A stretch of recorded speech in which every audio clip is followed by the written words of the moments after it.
서해바다의 사막화가 심각해지고 있습니다. 바닷속이 사막화돼 버리는 갯녹음 현상 외에도 진짜 사막화가 우려되는 상황입니다. 매년 중국에서 불어닥치는 미세먼지와 황사는 한반도의 지속적인 사막화를 야기하고 있습니다. 과거 고대 시기의 황사바람은 인체에 미치는 영향이 미미해서 오히려 한반도에 질 좋은 황토를 만들어 윤택한 농사를 짓게 하는데 도움이 됐기도 했습니다. 그러나 지금의 황사는 오히려 한반도의 사막화에 영향을 줄 수 있다는 우려가 나옵니다.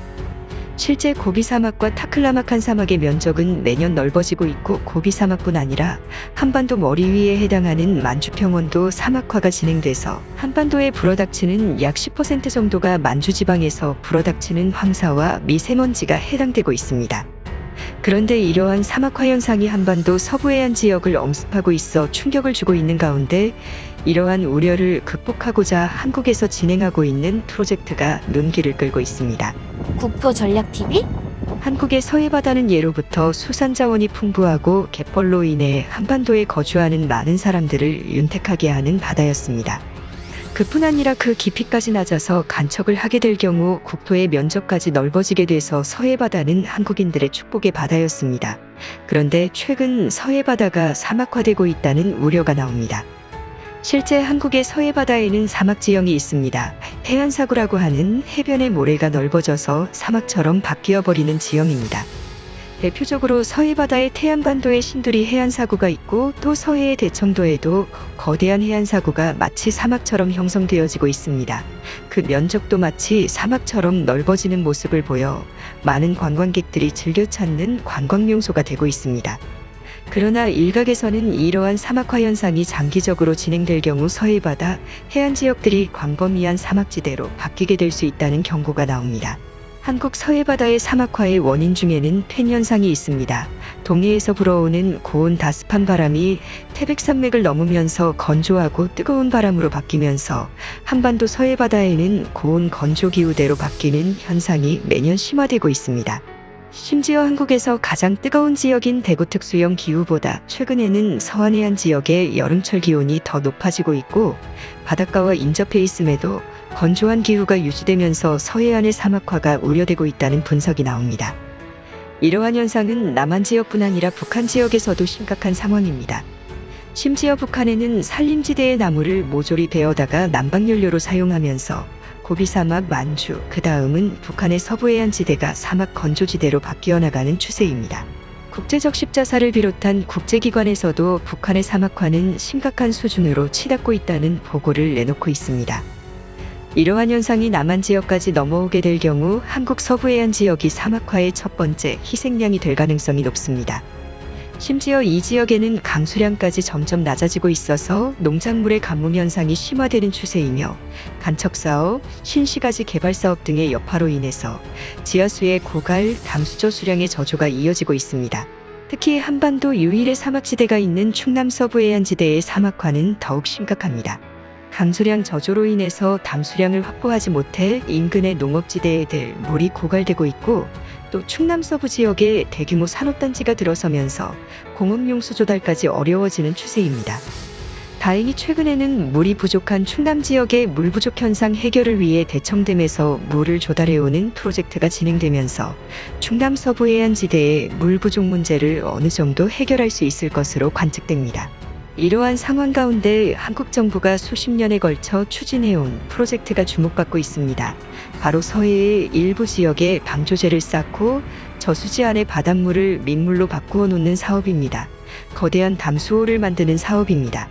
이 프로젝트는 과거 서해에 방조제를 쌓아 만든 거대 호수인 시화호의 담수화 프로젝트와 유사한 사업입니다.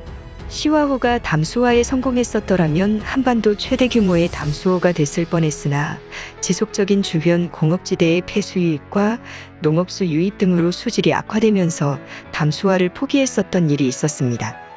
그러나 인근에 방조제를 건설한 삽교호의 경우에는 담수화 사업에 성공하여 한국 최대의 담수호를 만들어냈습니다.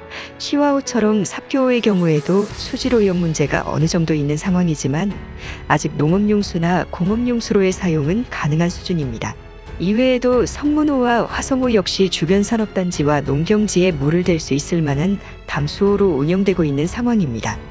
이렇게 바다를 막아 만든 염호수를 민물호수로 바꾸게 되면 주변 지역에 막대한 양의 담수를 공급할 수 있어서 앞으로 점차 주목받는 사업이 될 것으로 관측됩니다.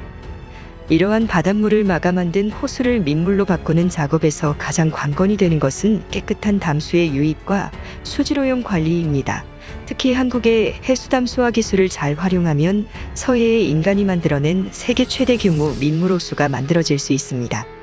현재 한국은 해수담수화 기술에 있어 세계 최고 권위를 보유하고 있습니다. 두바이와 사우디아라비아에 공급되는 수돗물 대부분이 한국 기업이 만들어낸 해수담수 플랜트에서 공급하고 있는 상황입니다. 갈수록 메말라가는 서해안 지역 역시 여러 담수호수뿐 아니라 해수담수화 기술을 통해서 지역 내 갈증 해소 방안이 병행될 경우 서해안 지역의 사막화 문제는 어느 정도 해소할 수 있을 것이라는 관측이 나옵니다. 해수담수화의 가장 큰 문제는 막대한 에너지 사용이 있습니다. 그러나 향후 소형 원자로의 개발, 핵융합 에너지 기술이 확보될 경우 해수담수화의 부담이 없어지는 상황이 만들어지게 됩니다.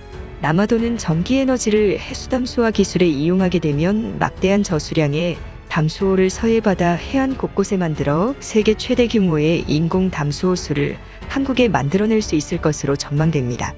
특히 한국에서는 새로 간척된 간척지와 사막에서 자랄 수 있는 여러 개의 나무 수종까지 개발에 성공하면서 염분기가 있는 간척지에 대규모 숲을 만들어낼 수 있게 된 상황입니다.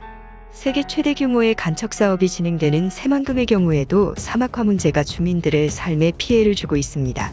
새만금 간척지를 매립한 지역은 아직 나무가 자라지 못해서 모래가 쌓여 북서풍이 불게 될 경우 인근 지역에 모래가 날아다니는 상황입니다. 심지어 소금기와 모래가 같이 날아드는 바람에 인근 농작물 피해뿐 아니라 애써 녹화에 성공한 산림지대까지 황폐화될 우려가 생기고 있는데요. 하지만 최근에 개발된 나무 품종인 염분이 있어도 잘 자라는 나무 품종 개발에 성공하게 되면서 새만금 간척지에 거대한 숲을 조성하기 시작하면서 이러한 사막화 우려를 잠재우고 있습니다. 이러한 기술은 향후 북한, 만주, 내몽골 지방까지 확대 접목하게 될 경우에는 점점 사막화되어가는 동아시아 지역에 새로운 희망의 빗줄기가 될 것으로 관측됩니다. 사실 우리가 살고 있는 대한민국 땅은 사실상의 사막과 같은 메마른 땅이었습니다. 그러나 60년대, 70년대를 거치면서 세계에서 가장 성공적인 조림 기술과 치수 사업을 통해서 막대한 양의 담수를 저장할 수 있는 국토로 반세기 만에 리모델링을 성공했습니다. 이에 세계 산림학회뿐 아니라 관련 해외 전문가들은 한국인들은 지구의 영웅들이다, 한국의 산림 녹화는 기적이다라고 칭송을 하고 있는 상황입니다. 안타깝게도 급속한 서해안 지역의 개발과 간척 사업, 무엇보다 중국에서 불어닥치는 황사와 미세먼지는 한국 서해안의 사막화를 촉진하고 있는 가운데 과연 과거 반세기 동안 이뤄냈던 대한민국 국토의 기적을 다시 읽어낼 수 있을까요? 국토전략TV 오늘은 이것으로 마칩니다. 시청해주셔서 감사합니다.